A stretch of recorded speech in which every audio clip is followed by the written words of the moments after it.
Hello students, मैं शिव स्वागत करता हूं आप सबों का अपने चैनल अभ्यास क्लासेस में। पिछले वीडियो में हम लोगों ने फ्रैक्शन, इक्विवेलेंट फ्रैक्शन, साथ ही साथ उसके एक्सरसाइज और एग्जांपल्स के बारे में पढ़ा। जो भी आपके प्रॉब्लम्स थे उनको भी डिस्कस किया गया।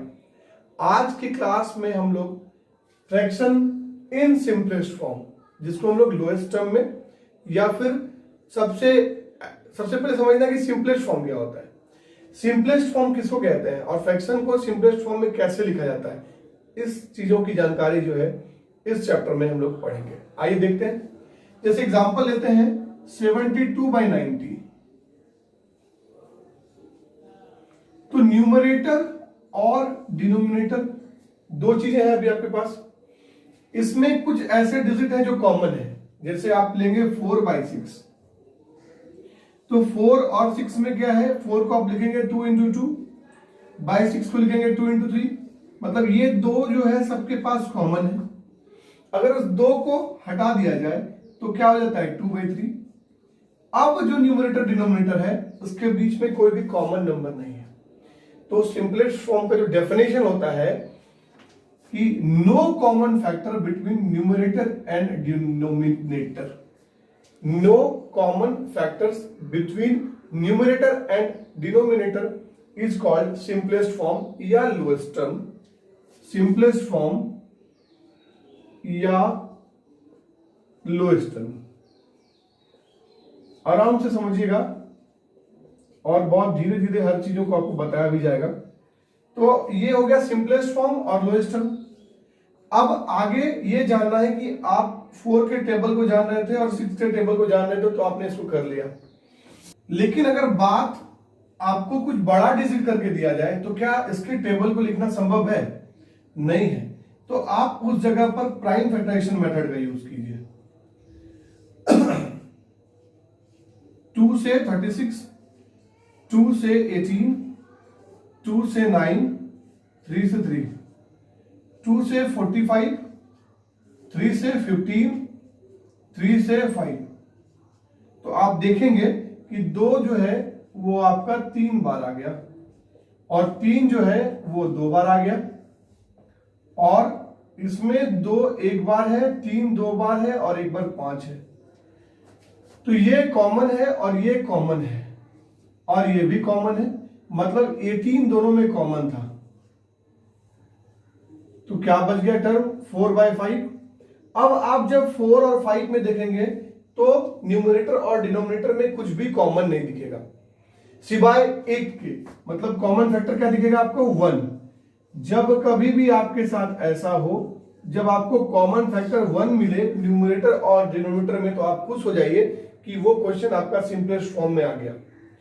तो पहला मेथड जो आपको टेबल याद है उससे बताया गया, दूसरा मेथड प्राइम फैक्टराइजेशन से बताया गया।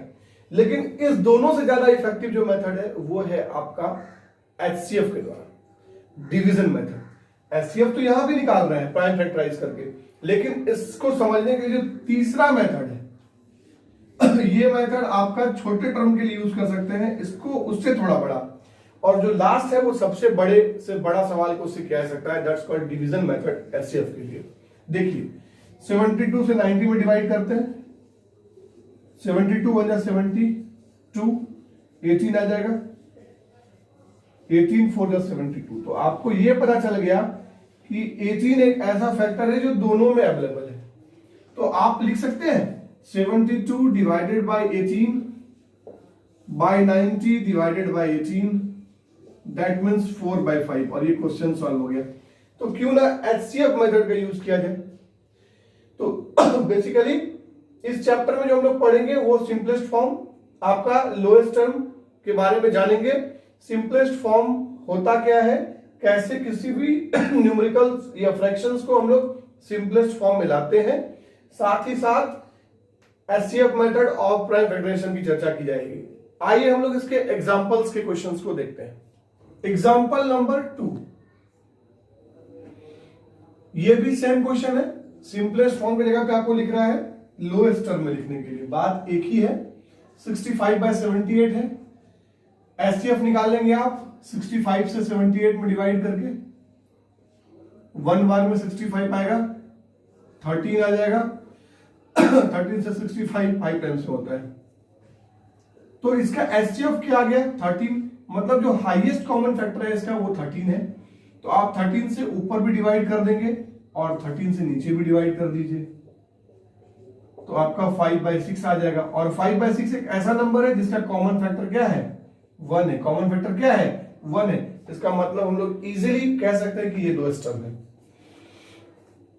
थर्ड पार्ट है प्राइम फैक्टराइजेशन से, जो आपको शुरू में ही बता दिया गया है।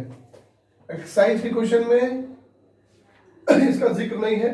प्राइम फैक्टराइजेशन से जो मेथड आपको बताया गया सेकंड नंबर मेथड, वही एग्जांपल में है। आइए एक्सरसाइज देखते हैं, एक्सरसाइज नंबर 4B। और इसमें 2 सवाल है, मात्र 2 सवाल है, छोटा सा चैप्टर है। पहला टॉपिक जो एक क्वेश्चन है उसका क्वेश्चन नंबर 3 आप देखिए 42/54। और क्या कह रहा है, कह रहा है इसको सिंपलेस्ट फॉर्म में लिखने के लिए। तो सिंपलेस्ट फॉर्म में जब इसको लिखेंगे तो आप सबसे पहले डिवीजन करेंगे, एचसीएफ निकालेंगे दोनों के बीच का। 42 1 जा 42,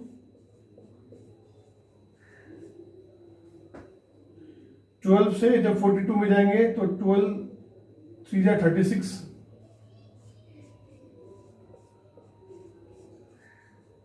ठीक है। ये 6 आ गया आपके पास।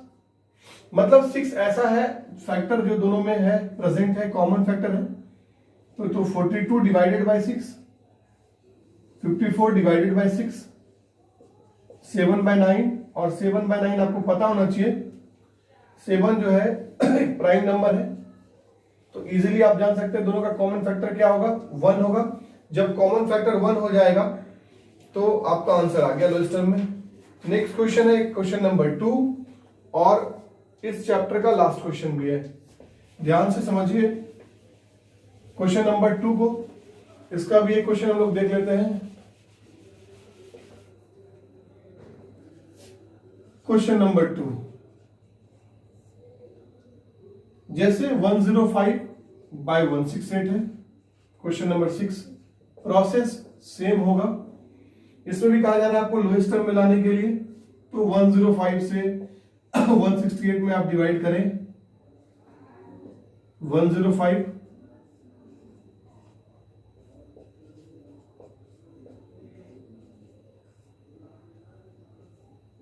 42 21। तो ये 21 जो है ये एचसीएफ है इसका, दोनों का कॉमन फैक्टर यही है हाईएस्ट। तो 105/168 डिवाइडेड बाय 21।